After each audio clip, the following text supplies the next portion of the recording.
it's a privilege for me to be here. Sangat senang boleh berada di sini. And I want to thank you for being here. Dan saya juga berterima kasih kepada saudara-saudara untuk boleh datang ke tempat ini. This morning I'm going to talk about Pagi ini saya akan berbicara mengenai who is your God? siapa Allah kalian, Allah kita. Who is Jesus to you? Siapa Yesus untuk bagimu. And we will look at Paul Dan kita akan lihat kepada Paulus and see how he handled a very difficult situation. dan melihat bagaimana dia menghadapi masalah yang sulit. So we can learn what we do under difficult circumstances. Jadi kita akan belajar kalau kita mendapat masalah yang sulit, apa yang akan kita lakukan. And then this afternoon, Dan sebentar siang, sebentar sore, we will look at Philip kita akan lihat Filipus and how he handled a situation. dan bagaimana dia memecahkan masalah yang sama. And what can we learn from that? Dan bagaimana kita akan mempelajari hal tersebut. And how can you and I live the Great Commission of Matthew 28? Dan bagaimana saya dan saudara akan belajar tentang Matius pasal 24. And then tomorrow, Dan besok, on Sabbath, di hari Sabat, we will look at the training. kita akan lihat pelatihan ini. How to use your cell phone Bagaimana menggunakan handphone kita in a very simple way.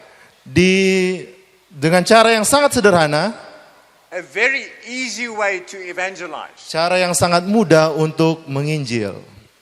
So all of you will have the opportunity Semua kita akan mendapatkan kesempatan to become cell phone evangelists after tomorrow. untuk menjadi penginjil lewat handphone setelah besok hari. Let us just bow our heads. Mari kita tunduk kepala. Heavenly Father, thank you for this privilege Bapa di surga, terima kasih untuk kesempatan yang istimewa ini. that we can open your word Bahwa kami bisa membuka firman Tuhan. and we can look at Bible examples Dan kami bisa melihat contoh-contoh di dalam of Alkitab. how to become evangelists for you. Bagaimana menjadi penginjil bagi Tuhan. Thank you that you have prepared every person here for this study. Terima kasih untuk menyediakan orang-orang yang ada di tempat ini untuk belajar. We pray this humbly in your name. Kami berdoa dengan rendah hati. Amen. Amin. Right, I'm not going to read the English. I'm going to ask my interpreter to read from Acts chapter 17. Baiklah, mari kita buka Alkitab kita masing-masing di dalam Kisah Para Rasul pasal 17 from verse 16 to 32. So you can open your electronic Bibles mulai dari ayat 16. Jadi saudara-saudara bisa membuka Alkitab saudara-saudara or your physical Bibles to Acts chapter 17 verses 16 to 32. Alkitab ataupun cellphone saudara-saudara mulai dari ayat 16 sampai ayatnya yang ke-22. Kisah Para Rasul 17 ayat 16 sampai 22. And I'm not going to read this in English. Saya tidak akan baca dalam bahasa My Inggris. interpreter will do this in Bahasa. Okay. Oke, mari kita baca. Saya akan baca, saudara-saudara bisa ikut membaca juga. Kisah Para Rasul 17 ayat 16 sampai 22. Sementara Paulus menantikan mereka di Athena, sangat sedih hatinya karena ia melihat bahwa kota itu penuh dengan patung-patung berhala. Karena itu di rumah ibadat ia bertukar pikiran dengan orang-orang Yahudi dan orang-orang yang takut akan Allah. Dan di pasar setiap hari dengan orang-orang yang dijumpainya di situ. Dan juga beberapa ahli pikir dari golongan Epikuros dan Stoa bersoal jawab dengan dia, dan ada yang berkata, apakah yang hendak dikatakan si peleter ini? Tetapi yang lain berkata, rupa-rupanya ia adalah pemberita ajaran dewa-dewa asing, sebab ia memberitakan Injil tentang Yesus dan tentang kebangkitannya. Lalu mereka membawanya menghadap sidang Areopagus dan mengatakan, bolehkah kami tahu ajaran baru mana yang kau ajarkan ini? Sebab engkau memperdengarkan kepada kami perkara-perkara yang aneh. Karena itu kami ingin tahu apakah artinya semuanya itu. Adapun orang-orang Athena dan orang-orang asing yang tinggal di situ tidak mempunyai waktu untuk sesuatu selain untuk mengatakan atau mendengar segala sesuatu yang baru. Paulus pergi berdiri di atas Areopagus dan berkata, "Hai orang-orang Athena, aku lihat bahwa dalam segala hal kamu sangat beribadah kepada dewa-dewa." Right. You will see that Paul talked a lot about his faith. Saudara-saudara dapat melihat bahwa Paulus membicarakan banyak sekali hal.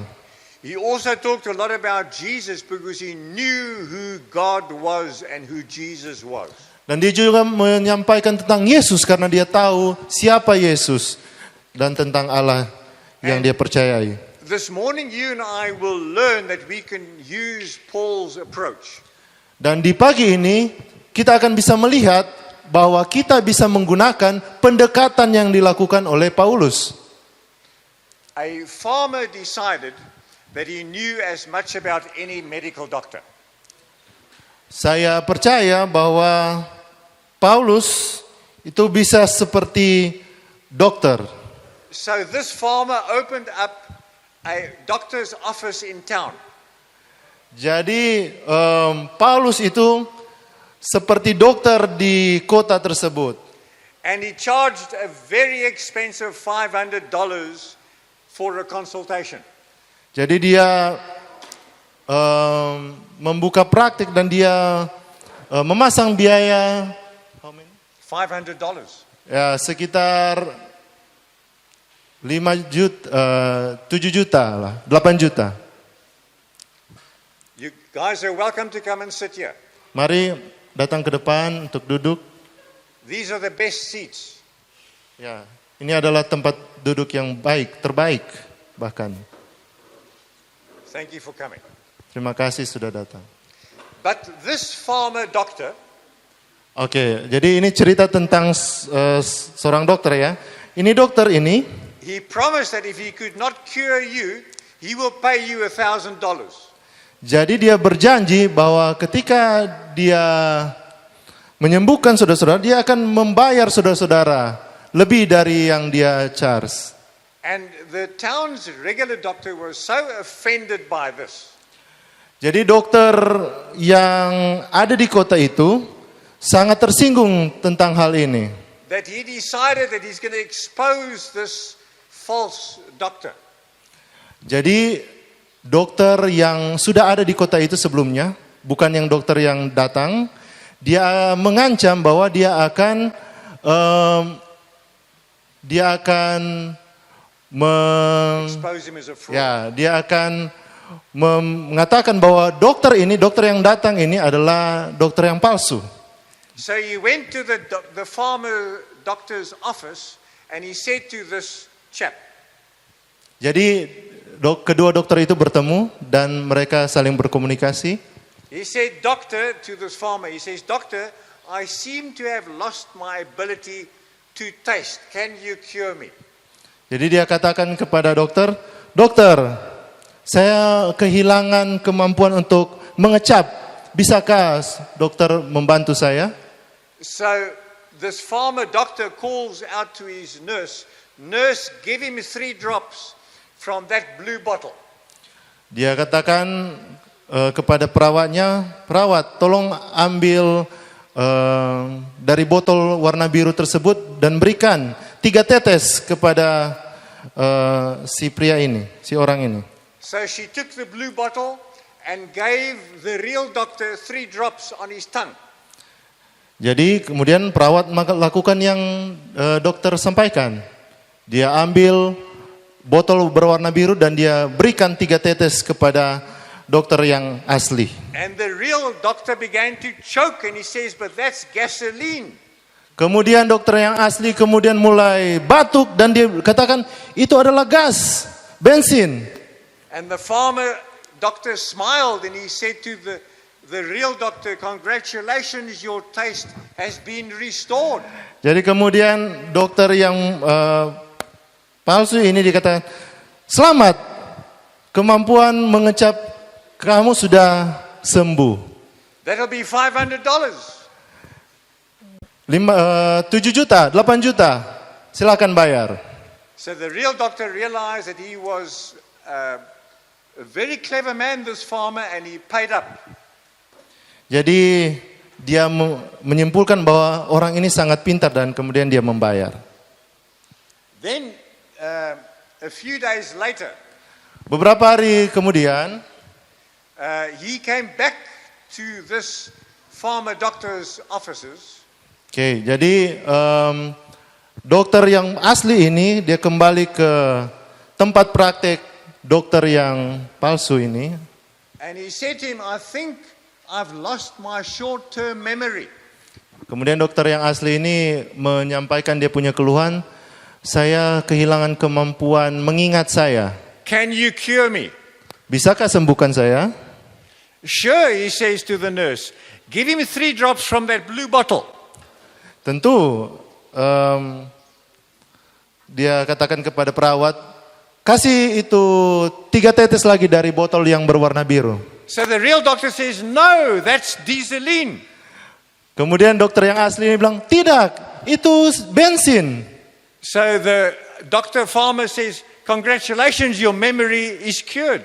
Kemudian dokter yang palsu ini bilang, selamat, ingatanmu sudah pulih. That'll be $500. Kasih 8 juta lagi. So the doctor takes out his credit card and pays the account. Jadi kemudian si dokter yang asli ini membayar. A week later, he's back. Seminggu kemudian, beberapa minggu kemudian dia kembali. He walks into the doctor's office and he, with this white cane, and he starts off by hitting this cane in the space. The white cane, he's making as if he's blind. White cane. The white cane is making as if he's blind. He can't see. Oke. Jadi berminggu-minggu kemudian dokter yang asli ini datang, kemudian dia katakan, saya tidak bisa melihat. So he says, Doctor, I think I'm going blind. Can you restore my sight? Bisakah dokter menyembuhkan mata saya? So the farmer Penglihatan looks at him. saya. Kemudian dokter tersebut, And then he looks at the floor. dia melihat lantai, And he says, oh, I'm afraid I cannot restore your sight. saya takut saya tidak bisa mengembalikan, menyembuhkan penglihatan saudara. So I guess I'll have to pay you $1,000. Jadi sepertinya saya harus membayar saudara, kamu. Hold out your hand, please. Hold out your hand. Pegang tanganmu. So he puts his hand out and he puts $50 in this real doctor's hand. Dan kemudian si dokter yang palsu ini dia kasih $30 ke dokter yang asli punya tangan. And then the real doctor says, but that's not $1,000, that's $50. Dan kemudian dokter yang asli ini bilang, itu bukan $1,000, itu cuma $30. So the farmer doctor says, congratulations, your eyesight is restored. Kemudian si dokter yang palsu ini katakan, selamat, kamu punya penglihatan sudah sembuh. That'll be $500. Kasih lagi 8 juta, $500. Now, this is just a humorous illustration. Jadi ini adalah ilustrasi yang lumayan lucu. But you notice that the farmer always knew what to say to the real doctor. Jadi dokter yang palsu ini, dokter petani ini, memiliki hal yang selalu bisa dia katakan kepada dokter yang asli. And in today's text, we see that Paul seems to be able to do exactly the same. Dan dengan kondisi yang sama, kita boleh melihat bahwa Paulus bisa melakukan juga yang sama. Paul always knew what to say to his audience. Paulus memiliki kemampuan untuk boleh mengatakan, selalu memiliki hal yang bisa dia katakan kepada audiensnya. So my friend, when you are challenged to talk about Jesus, Jadi teman-teman, do you know what to say? Jadi teman-teman, ketika saudara, teman-teman diperhadapkan kepada kondisi tentang Tuhan Yesus, siapa Tuhan Yesus, saudara-saudara bisa menjawabnya. Here Paul is in Athens. Here Paul is in Athens, the city of Athens. Ya. Ketika Paulus ada di kota Athena, One of the most advanced cities of the age. One of the most advanced cities of the age. salah satu kota yang paling maju dan berkembang di zaman itu.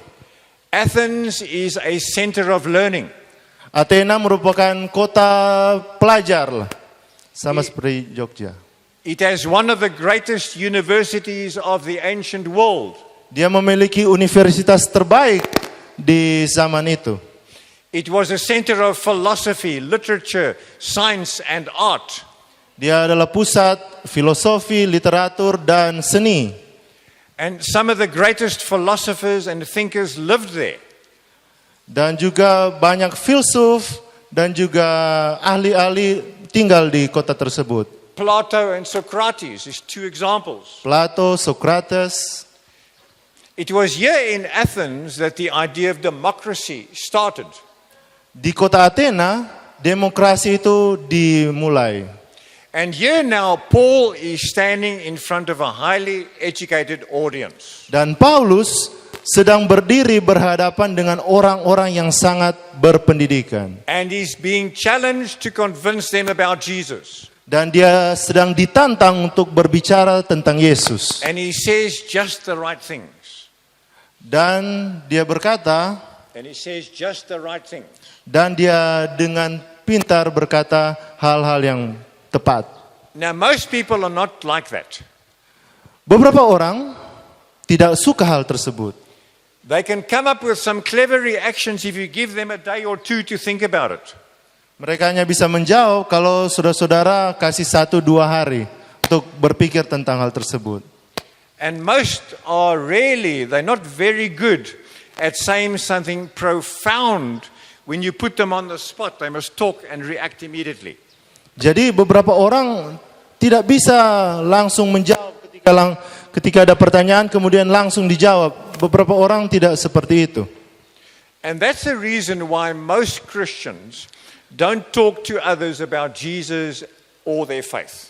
Dan kita harus menyadari bahwa saat ini seperti itulah orang-orang Kristen diperhadapkan dengan situasi-situasi yang spontan dan mereka tidak bisa berkata-kata tentang Yesus. They are afraid that they will be saying the wrong thing. Mereka takut mereka akan mengatakan hal yang salah. But as I was studying Acts chapter 17, I began to realize that Paul here at Athens was really doing something very simple. Ketika saya mulai mempelajari perikop ini, saya menyadari bahwa apa yang dilakukan oleh Paulus ini di kota Athena ini adalah hal yang sangat sederhana.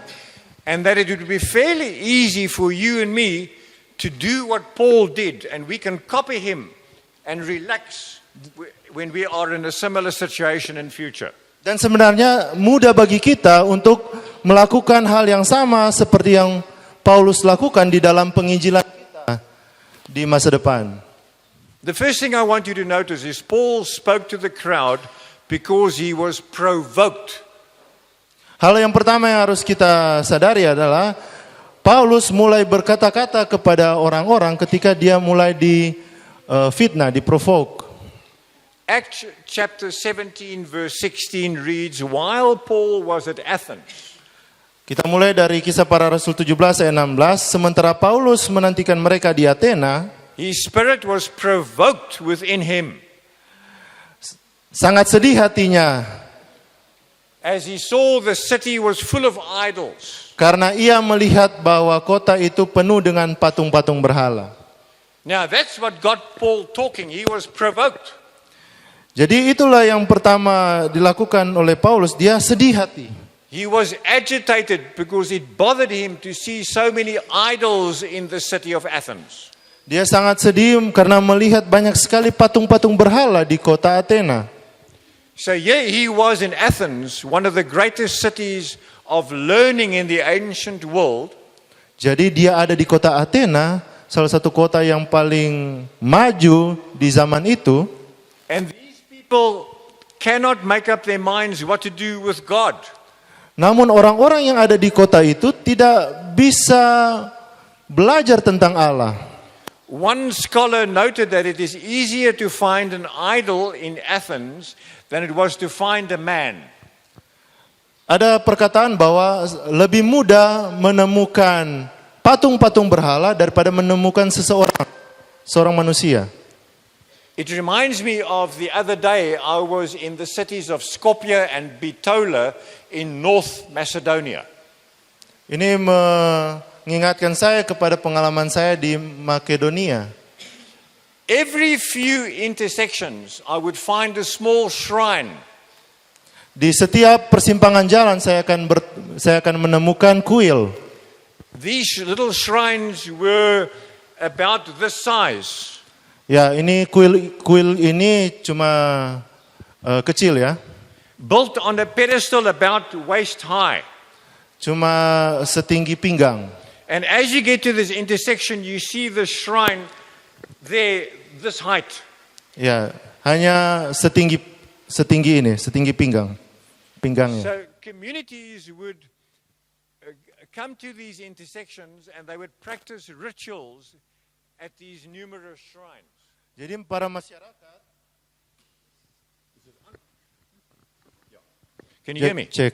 Jadi para masyarakat akan secara periodik datang ke kuil-kuil ini They untuk menjalankan ibadah mereka. They believe that this certain shrine was dedicated to a certain patron saint. Jadi kuil-kuil ini mereka percayai masing-masing kuil ini didedikasikan ke orang-orang suci. They also believe that the shrine has certain miraculous healing powers. Jadi mereka juga mempercayai bahwa setiap kuil-kuil ini memiliki kemampuan untuk menyembuhkan. Now this is pagan through and through. Nah, ini adalah suatu berhala. And that's exactly what Paul saw in Athens, similar shrines. Dan inilah yang dilihat oleh Paulus di kota Athena. And idols. Dan berhala-berhala. It is estimated there were 30,000 idols in Athens. Kira-kira 30.000 patung-patung berhala di kota Athena. 30.000. And just in case they missed some god, they had the shrine for the unknown god. Dan kalau kita di kota Athena kehilangan beberapa patung berhala untuk dewa tertentu, kita memiliki kuil untuk dewa-dewa yang tidak dikenal. Ya. So it bothered him to see that these people were so foolish. Dan sangat sedih hati daripada Paulus bahwa orang-orang ini sangat bodoh. So why was Paul provoked? Kenapa Paulus sedih? He was provoked like I become provoked when I go to a supermarket parking lot. Dia sedih sama seperti saya ketika saya datang ke parkiran sebuah toko. Supermarket. And I find that some lazy person that has been doing shopping has left the shopping trolley in the parking lot and now I can't park here. Jadi ada beberapa orang yang suka meninggalkan kereta belanjaan mereka di parkiran dan saya tidak bisa parkir di tempat parkir tersebut. And I become provoked. Dan saya sedih hatinya. Saya sedih hati saya. And so I speak out under my breath. Dan kemudian saya mulai sedih, mulai terbawa emosi saya. So was Paul provoked like that? Apakah Paulus sedih seperti itu? This text says he wasn't provoked like that. Dikatakan di sini bahwa dia tidak sedih seperti itu. Because Paul thought kind things about the people of Athens. Karena Paulus melihat hal-hal yang baik daripada orang-orang di Athena. He didn't say mean things about these people. Dia tidak berkata hal-hal yang merugikan, hal-hal yang mengecewakan daripada orang-orang ini. in verse 22, we read that he says, "Men of Athens, I perceive that in every way you are very religious." He was complimenting them. Di ayat ke-22, dia mengatakan bahwa orang-orang Athena adalah orang-orang yang religius. So that was not an insult. Itu bukanlah suatu hinaan. He was complimenting them. Dia sedang memuji mereka. Now, why would he do that? Kenapa dia lakukan itu? Because he wanted them to know who the true God was. Karena dia mau mereka mengetahui siapa Allah yang benar. He's not trying to put them down in their place. Dia tidak sementara menghakimi mereka. He's trying to bring them into God's grace. Dia sementara mencoba untuk menarik mereka ke kasih karunia Tuhan. Now, I would like you to remember one very important point now. Saya mau kita mengingat satu poin yang sangat penting sekarang. Paul said what he said because he knew who his God was. Paul bisa mengatakan apa yang dia ingin katakan karena dia mengetahui siapa Tuhan tersebut. So the question we have here, Jadi ketika ada pertanyaan seperti ini, who is Jesus to you? siapakah Yesus bagimu? Who is God to you? Siapakah Tuhan bagimu? You see, these people of Athens were ignorant about the true God. Jadi dilihat orang-orang Athena mau mengetahui tentang Allah yang benar. They were spiritually lost because they couldn't see who the true God was. Mereka terjebak karena mereka tidak mengetahui siapakah Allah yang benar itu. And Paul remembers very well that at one time he too had been ignorant about God. Paulus kemudian mengingat bahwa dia juga pernah tidak mengetahui Tuhan. He also at one stage was spiritually lost. Dia juga di dalam tahap-tahap kehidupan awalnya kehilangan arah.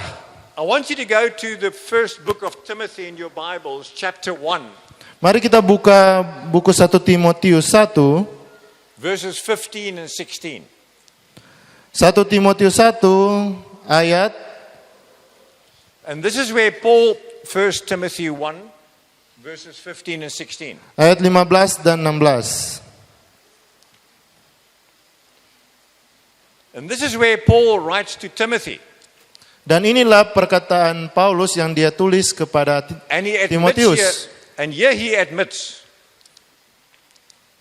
Perkataan ini benar here is a trustworthy saying that deserves full acceptance. dan patut diterima sepenuhnya. Christ Jesus came into the world to save sinners, Kristus Yesus datang ke dunia untuk menyelamatkan orang berdosa. of whom I am the worst. Dan di antara mereka akulah yang paling berdosa. But for that very reason I was shown mercy, Tetapi justru karena itu aku dikasihani, so that in me, the worst of sinners, agar di dalam diriku ini sebagai orang yang paling berdosa, Christ Jesus might display his unlimited patience Yesus Kristus menunjukkan seluruh kesabarannya as an example for those who would believe on him and receive eternal life. Dengan demikian aku menjadi contoh bagi mereka yang kemudian percaya kepadanya dan mendapat hidup yang kekal. So these people in this city Athens had messed everything up. Jadi orang-orang Athena ini kehilangan arah. They could not figure out who God was. Mereka tidak bisa mengetahui siapa Allah yang benar. So they kept creating new idols, new little gods. Oleh karena itu mereka terus-menerus membuat patung-patung berhala sebagai dewa-dewa mereka. Hoping that one day they'll get this right. Berharap di satu kesempatan, suatu hari mereka akan menemukan Allah yang benar. So their religious life was filled with uncertainty. Jadi kehidupan kerohanian mereka dipenuhi dengan ketidakpastian. If you asked them if their gods with a small g loved them, they probably would say no. Ketika saudara-saudara menanyakan kepada orang-orang Athena apakah dewa-dewa mereka mengasihi mereka, mereka mungkin akan mengatakan tidak. Their gods offered them no love, no mercy, no hope. Dewa-dewa mereka menawarkan kepada mereka bukan kasih, tidak ada pengharapan. Someone once noted that the Assyrians, the Babylonians, and the Babylonians Seseorang pernah mencatat bahwa Assyria dan Babilonia, the Phoenicians and the Egyptians, orang Phoenix dan orang Mesir, the Persians and the Greeks, orang Persia dan orang Yunani, and the Romans had their many gods, dan orang-orang Roma, mereka memiliki banyak dewa-dewa. gods of war, Dewa perang, gods of industry, dewa industri, gods of agriculture, dewa pertanian, gods of cities, dewa kota-kota, gods of towns, dewa kota-kota kecil, and various other gods. dan dewa-dewa untuk yang lain. But in all of the galaxy of gods, Dan dari semua dewa-dewa ini, there was never a god of hope tidak pernah ada dewa pengharapan, or a god of mercy atau dewa kasih sayang, or a god of love. atau dewa cinta, dewa kasih. They had no gods that cared for them. Tidak ada dewa-dewa yang bisa lakukan itu untuk mereka. Their gods had to be appeased and bribed. Dewa-dewa mereka harus di bribe atau dikasih persembahan So that they would not be harmed. supaya dewa-dewa itu tidak menghukum mereka. And by contrast, one of the ancient scholars Sebaliknya, salah satu ilmuwan, he said the following: dia mengatakan seperti ini. I've read from Plato to Cicero Saya telah membaca tulisan-tulisan Plato sampai ke Cicero, sayings that are very wise and beautiful. perkataan-perkataan yang sangat bijaksana dan perkataan-perkataan indah dari para filsuf ini. But I've never read in either of them Tapi saya tidak pernah melihat dan membaca dari mereka, come unto me all you that labor datanglah kepadaku semua yang letih lesu dan berbeban berat. and are heavy laden, Dan berbeban berat. and I will give you rest. Dan saya akan memberikan kelegaan kepadamu. That's the famous Augustine that wrote that. Itu adalah kalimat yang sangat menyenangkan yang bisa saya dengarkan.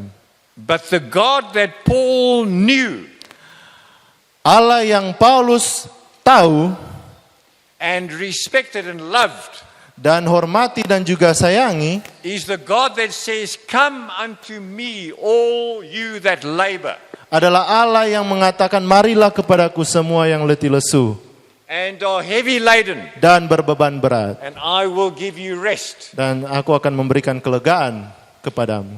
So Paul knew that the true God cared for him. Jadi Paulus tahu bahwa Allah yang benar adalah Allah yang mengasihi dia. That true God showed Saul mercy and he became Paul. Allah yang seperti itu yang menyediakan kepada dia kasih sayang, pengampunan, dan dia menjadi Paulus seperti saat itu. Paul knew that Jesus had given him rest for his soul and forgiveness of his sins. Paulus mengetahui bahwa Tuhan Yesuslah yang memberikan kepada dia kelegaan dan kedamaian. And now Paul is in Athens, Dan saat ini Paulus ada di Athena, a great city filled with people who don't have love and mercy and care. kota besar namun tidak memiliki kasih dan pengampunan. And you can tell that they want mercy and love because they're creating so many gods. Dan kita tahu ini mengapa? Karena mereka terus-menerus menciptakan patung-patung berhala untuk dewa-dewa. They're seeking for something. Mereka sementara mencari sesuatu. And I can picture Paul saying to himself, Dan saya bisa membayangkan Paulus berkata untuk dirinya sendiri, if someone didn't stop me and tell me, I also would not have known the true God. Apabila tidak ada seseorang yang datang kepada saya juga tidak akan mengetahui Allah yang benar itu. So Paul speaks to this crowd. Jadi Paulus berkata kepada orang-orang banyak itu, And today I want to challenge you. dan saya juga akan menantang saudara-saudara, When you have time later today, Ketika saudara-saudara memiliki waktu seperti saat ini, open your notes on your smartphone bukalah notes di handphone saudara-saudara and type in 10 names of friends that you know that don't know the true God like you do. Ketiklah 10 atau 9 nama-nama teman-teman saudara-saudara yang tidak mengenal Tuhan sama seperti yang saudara-saudara kenal. Type in 10 names of friends who need forgiveness. Ketiklah 10 atau 9 nama-nama teman-teman yang membutuhkan pengampunan. Who need mercy from God. Membutuhkan pengampunan daripada Tuhan. Who need God's love. Membutuhkan kasih Tuhan. And I want you to pray for that list every day. Dan saya mau saudara-saudara mendoakan daftar tersebut setiap hari.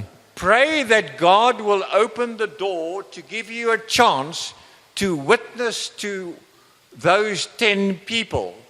Berdoa bahwa Allah akan memberikan kita semua kesempatan untuk boleh menginjil 10 orang tersebut.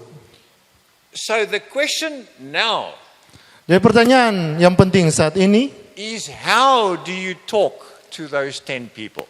bagaimana caranya untuk berbicara kepada 10 orang teman tersebut. And we learn from Paul the method he used. Dan kita belajar dari Paulus saat ini metode yang dia gunakan. What Paul did and said wasn't that difficult. Apa yang Paulus katakan dan lakukan tidak terlalu sulit. Number one, Yang pertama, Paul listened to that inner voice. Paulus mendengarkan kata-kata yang ada di pikirannya. He was provoked in his spirit. Dia sedih secara rohani. And that inner voice inside to him said, now talk to these people. Suara yang ada di dalam dirinya berkata, sekarang berkatalah kepada orang-orang tersebut. So friend, be sensitive to that inner voice of the Holy Spirit that will give you the opportunity and tell you when to talk to one of those 10 people. Jadi ketika saudara-saudara menulis nama-nama tersebut, itu adalah kata hati yang mengatakan kepada saudara-saudara. Dan ketika saudara-saudara berdoa untuk nama-nama tersebut, akan memberikan inspirasi kapan saudara-saudara akan berbicara dengan mereka. And you will see that Paul started by getting their attention. Dan saudara-saudara akan melihat bahwa Paulus mulai dengan menarik perhatian mereka. And he said the following. Dan dia berkata seperti ini. Do you see this idol? Apakah saudara-saudara melihat patung-patung berhala ini? It is an idol to an unknown God. Ini adalah patung-patung berhala untuk dewa-dewa yang tidak dikenal. It's been here all the time for many, many years. Ini sudah ada di tempat-tempat ini selama bertahun-tahun. It's known by everyone. Sudah diketahui oleh semua orang. But somehow it's gotten lost in the shuffle. Tapi tidak ada gunanya. So Paul starts with this unknown God. Jadi Paulus berkata-kata tentang patung-patung berhala ini, dewa-dewa ini. A while ago, I took my neighbor's son. A couple of weeks ago, I took my neighbor's son, their one child. Beberapa minggu yang lalu saya mengantarkan anak daripada tetangga saya. And he told me how he loves swimming. Dan anak tersebut berkata bahwa dia sangat suka untuk berenang. But both his parents work. Tapi kedua orang tuanya bekerja. So during the school holidays, he cannot go to the public swimming pool because his parents aren't there to take him. Jadi ketika libur sekolah, dia tidak bisa ke kolam renang karena orang tuanya tetap bekerja. So I arranged with his parents that I will take him tomorrow to the public swimming pool. Jadi Mr. Gideon berkata kepada orang tuanya bahwa dia akan bertanggung jawab mengantarkan anak ini ke And while we kolam. were in the public swimming pool, there were some chaps around us. Some friends, people around us. Jadi ketika ada di kolam, Ada banyak sekali orang yang ada di situ. Beberapa teman. And I said to them, this is my neighbor's son. This is not my son. This is my neighbor's son. Jadi dikatakan bahwa ini adalah bukan anak saya, ini anak tetangga saya. And his name is Benjamin. Namanya adalah Benjamin. And he's left-handed just like the tribe of Benjamin in the Bible. Dia kidal sama seperti suku Benyamin yang ada di Alkitab. It was amazing how these chaps started responding to what I said. Sangat luar biasa ketika ini mulai kena dengan apa yang saya sementara katakan, bagikan. The one chap said, yes, I've just started going to church. The one chap said, yes, I just started going to church. Which one? The one guy said he was just starting to go to church. Oke. Salah satu orang mengatakan bahwa dia mulai pergi ke gereja. The other guy said he needs to go to church again. Salah satu orang mulai mengatakan bahwa dia perlu untuk kembali masuk gereja. They responded just because I said that Benjamin was left-handed just like the tribe of Benjamin in the Bible. Mereka merespon walaupun saya cuma mengatakan bahwa anak ini Benjamin sama seperti Benjamin yang ada di Alkitab, suku Benjamin yang ada di Alkitab, yang kidal. So that's a very good example of how you can start out with something obvious to introduce God into the conversation. Jadi inilah ada contoh-contoh yang sederhana, saudara bisa memulai percakapan ke hal-hal yang rohani. When you talk to your friends, Ketika saudara-saudara berkata-kata, berbincang-bincang dengan teman-teman saudara-saudara, bring God into your conversation. bawa Allah ke dalam percakapan saudara-saudara. I'll give you an example, a personal example. Saya akan kasih contoh lagi. I was very, very ill 18 months ago. Very sick, very ill. Beliau, Mr. Gideon, beberapa bulan yang lalu sangat sakit. And when I looked back, I saw God's hand in my life very, very clearly. Dan ketika dilihat ke belakang bahwa Allah telah menuntun Mr. Gideon sangat-sangat jelas. And how God healed me. Dan bagaimana Tuhan menyediakan untuk Mr. Gideon. So whenever I'm talking to friends, I bring God's healing, guiding hand into the conversation every time. Jadi ketika saya bertemu dengan teman-teman saya mulai menyaksikan bahwa saya sakit dan Allah menyembuhkan saya. So here Paul is talking to the Athenians in the city. Jadi ketika Paulus mulai berkata-kata kepada orang-orang Athena di kota itu, And he's saying to them, you need Jesus. dan kemudian dia mulai berkata, kalian membutuhkan Yesus. You need to change, you need a change in your life. Kalian membutuhkan perubahan di dalam kehidupan kalian. And the word repent. Dan kata-kata pertobatan, It means to turn around. maksudnya adalah berbalik arah. Turn around and go back to God. Artinya berbalik arah dan kembali kepada Allah. So there will be times when people around you will talk to you about how miserable their lives are.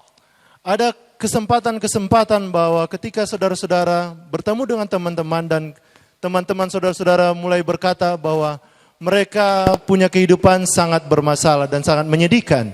They might complain how difficult school is. Mulai komplain bahwa kuliah atau sekolah sangat susah, sangat sulit. How difficult it is at university. Sangat sulit di kampus, mata kuliah. How difficult it is at their job. Sangat sulit kehidupan di dalam pekerjaan, di kantor. Or how they're having problems with their relationships. Atau memiliki masalah di dalam hubungan sosial. Or problems with their marriage. Atau masalah di dalam rumah tangga. They might say to you their lives feel empty. Mereka mungkin akan mengatakan bahwa kehidupan mereka terasa kosong. Their lives feel as if they are worthless. Mereka mulai berpikir bahwa mereka merasakan tidak berguna. Many will say to you that they are bored. Mereka mulai berkata mereka bosan. And all that you need to do, Dan apa yang kita akan lakukan? you need to say to them, it sounds like you need to turn your life around. Sepertinya kalian perlu untuk berbalik arah. You need a change in your life. Kalian perlu perubahan di dalam diri kalian. And God can fix your problem for you. Dan Allah bisa menyelesaikan masalah kalian untuk kalian. And then you can turn around and say, by the way, Cek.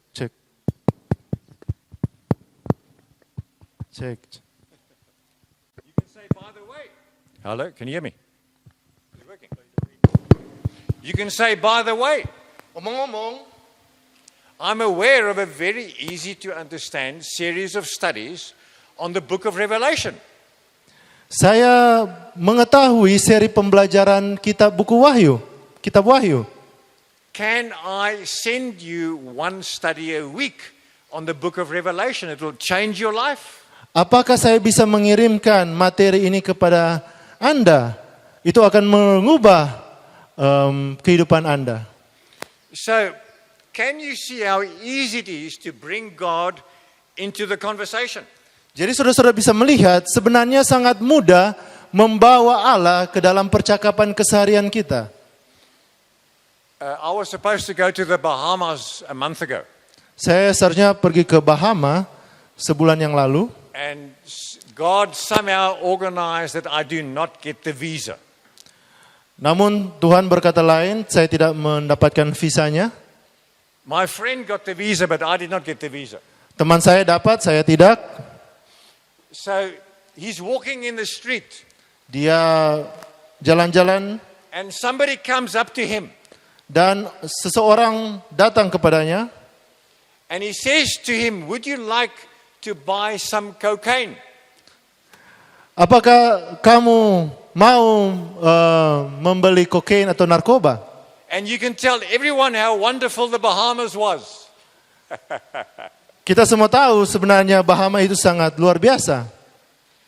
And my friend said, no. Temannya katakan tidak. So he says to this dealer, is that all you got?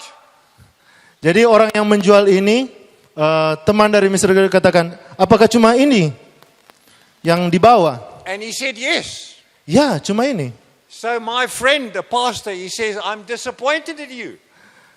Teman saya yang adalah pendeta katakan, saya kecewa dengan Anda. I was hoping you'd have something better, something stronger. Saya harap kamu membawa narkoba yang lebih berat, yang lebih kuat saat adiktifnya. So my pastor friend says to this drug dealer, I've got something better and stronger. I've got the real thing. Saya yang temannya ini katakan, saya memiliki sesuatu yang lebih kuat, yang lebih nyata daripada ini, daripada narkoba. What I have is all natural, pure and very powerful. Yang saya miliki sangat alamiah dan sangat kuat. It makes me feel great all day and all night. Itu akan membuat kamu kuat setiap hari. I lost my place. And he said, what I've got is Jesus Christ. Dan dia katakan yang saya miliki adalah Yesus Kristus. Trying to find my place. I found it. And Jesus makes you feel great all day and all night. Dan Yesus akan memberikan kelegaan setiap hari. And you will never be arrested for possessing Jesus. Dan kamu tidak akan pernah ditangkap di penjara ketika memiliki Yesus. The man stopped smiling. The drug dealer stopped smiling. Yang pengedar narkoba tersebut, kemudian dia tidak senyum. And he turned to my pastor and said, I want the real thing in my life. Dan dia mulai katakan kepada pendeta, saya mau hal yang nyata seperti How itu. do I get the real thing? bagaimana caranya saya mendapatkan hal yang nyata That's tersebut. just an illustration of how easy it is to bring God into your conversation with your friends. Itu hanyalah ilustrasi bagaimana mudahnya membawa Allah di dalam percakapan keseharian kita. But you will only be successful in sharing Jesus with somebody when you know Jesus personally.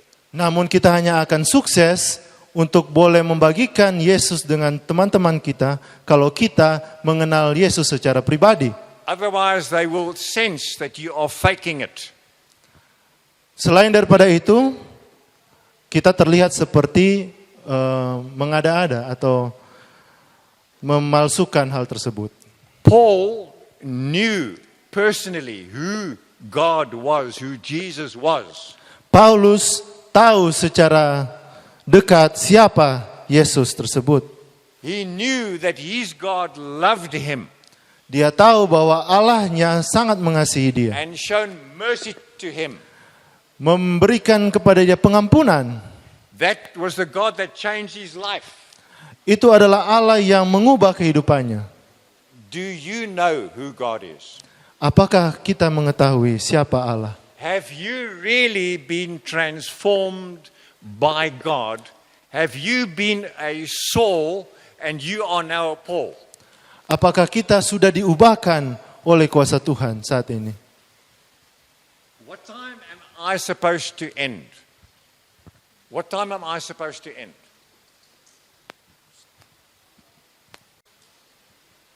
Apologies. I think it's now.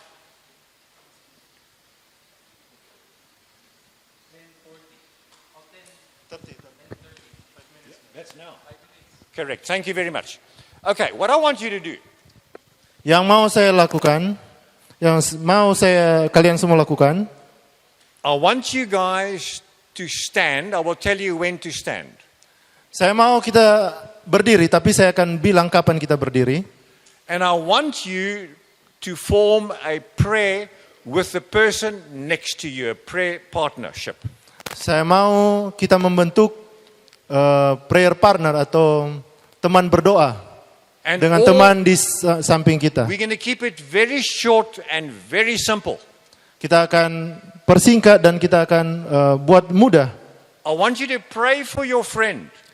Saya mau saudara berdoa untuk teman saudara. Lord, may my friend have a Saul to Paul transformation, please. Saya berdoa bahwa teman saya ini memiliki perubahan di dalam kehidupan. May that happen this weekend at EIYC. Saya mau teman saya di mana saya berdoa mengalami perubahan dan mengalaminya di akhir pekan ini di EIYC. Lord, so that this friend of mine will be able to talk to one of his 10 friends on his prayer list soon. Doanya adalah supaya teman ini boleh mengadakan percakapan dengan 10 temannya And di then kemudian amen. hari. Dan kemudian amin. And then your friend prays for you. Dan kemudian sebaliknya. The same prayer. Doa yang sama. Can you see it's 1 minute, 1 minute? 1 menit, 1 menit. To the point. Doa yang Can we stand now, please? berdiri sekarang. Berdoa to the point.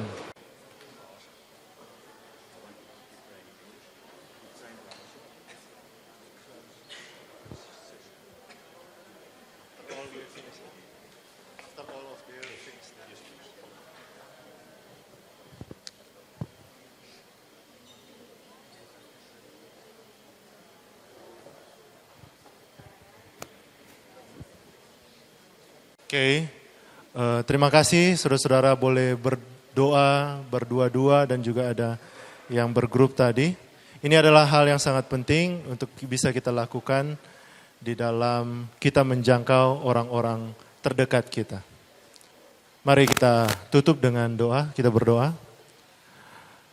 Allah yang Maha Baik, sumber segala berkat, kami datang kepada Tuhan bersyukur untuk apa yang Kau berikan kepada kami. Terima kasih ya Tuhan untuk sesi pertama di hari ini. mengajarkan kami banyak hal tentang menjangkau jiwa-jiwa untuk Tuhan. Bapa, kami ingin diubahkan. Kami juga ingin memberikan pengaruh kepada teman-teman kami di mana kami berada.